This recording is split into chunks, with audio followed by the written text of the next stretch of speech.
A very good evening and welcome to the State of Business on our television. This is Madhu Shathavapalakumar. Let's take a look at the headlines first.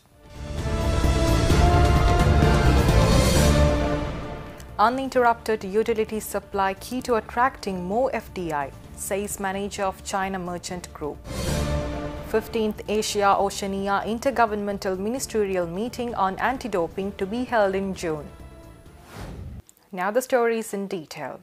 Expressing his views on how to attract Chinese investors, function manager of China Merchant Group, Will Wang stated that in order to attract more foreign direct investments into Hambantota, Sri Lankan government should ensure an uninterrupted utility supply to the area.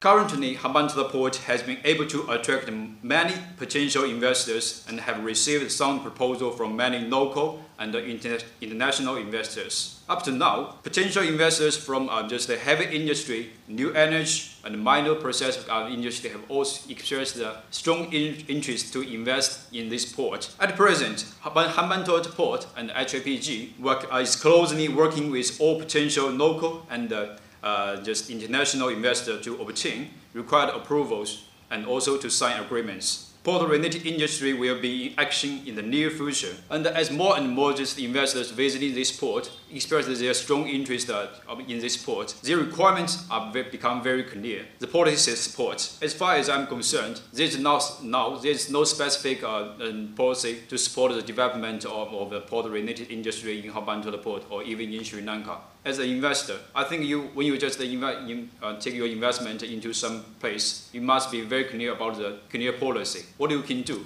what you can benefit from this place. That's all you want. From the investors' point of view, the power and water sectors are just particularly challenging in Hambantota area. And for the investors, they need the uninterrupted water and power supply to meet their just daily operation in Hambantota Port. But now, when the investors come to this port, we cannot promise them that we can meet their just a huge amount of water and the power supply. That's why we also just talk to the government of Sri Lanka how to improve this issue, how to just give best service to the potential investors, how to attract more investors to this area. Speaking further, Will Wang emphasized upon the importance of developing the transport and logistics sector of Sri Lanka. A significant investment incentive package may also make Sri Lanka market as the priority investment destination for the investors. The package may include the tax concessions and other resources which beneficial to both local and international investors. Secondly, the infrastructure system is also very important. Previously, I just saw one sentence on the internet. It says, concrete, steel, fiber optic cable are essential building blocks of economy. Infrastructure enables trade and business and connects workers to their jobs, create opportunity for struggling communities and protects the nation from an increasingly unpredictable natural environment. The Sri Lanka Anti-Doping Agency will be hosting the 15th Asia-Oceania Intergovernmental Ministerial Meeting on Anti-Doping in Sports from 18th to 19th of June in Colombo.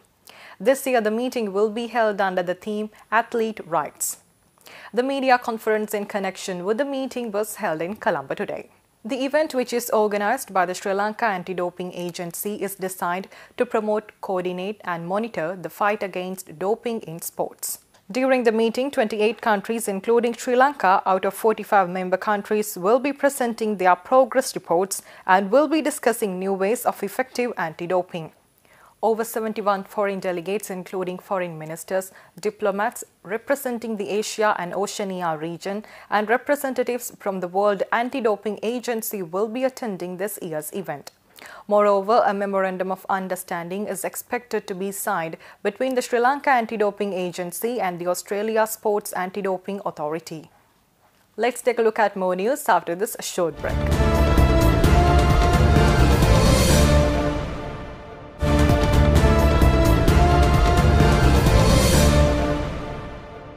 Welcome back. Following its immense success in 2017, the Big Bad Wolf book sale announced its return to Sri Lanka during a press conference held in Colombo recently. Accordingly, the book sale is set to be open to the public from 28 June to 8 July at the Sri Lanka Exhibition and Convention Centre. The expo will comprise of 1.5 million books at 60% to 80% discounts, and it will be open for 255 hours non-stop. Readers can expect to find new English books ranging from fiction, bestsellers, literature, non-fiction, business, art and design, and more. They have selected, I think, very important and very novel titles to come into this year's sale. So I think more or less we've done it last year, and I'm 100% sure that it will be bigger and better this year. We have everything from fiction books, thrillers, graphic novels, books on design, photography, architecture. We have over 20,000 titles under one roof. This has never been seen before. Now let's take a look at few stories in brief.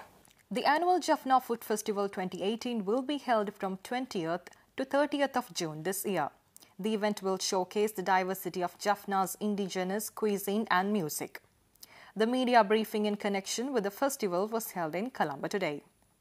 Luxspray gifted gold necklaces to 30 lucky winners of their consumer promotion Luxspray Gruhaniyanta Run Dayada at an event held at Lanka Milk Food recently. The 30 winners were the first batch of consumer promotion participants to be rewarded thus far, and the event was attended by the management of Lanka Milk Foods and Media. Luxspray launched their consumer promotion Luxspray Gruhaniyanta Run Dayada in February this year with the sole objective of recognizing and appreciating their loyal consumers. Let's take a look at the stocks after this short break.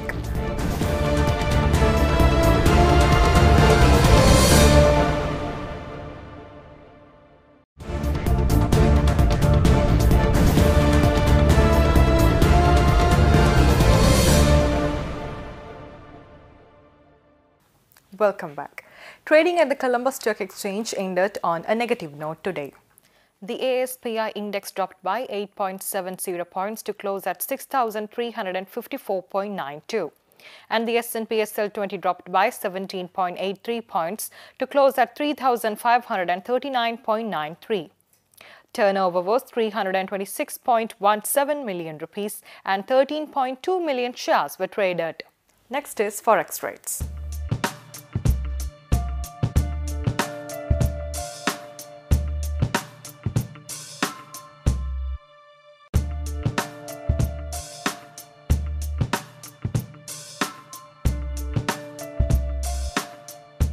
With that, we are wrapping up State of Business for the week. We'll meet you tomorrow at 7 p.m. with Best Roundup.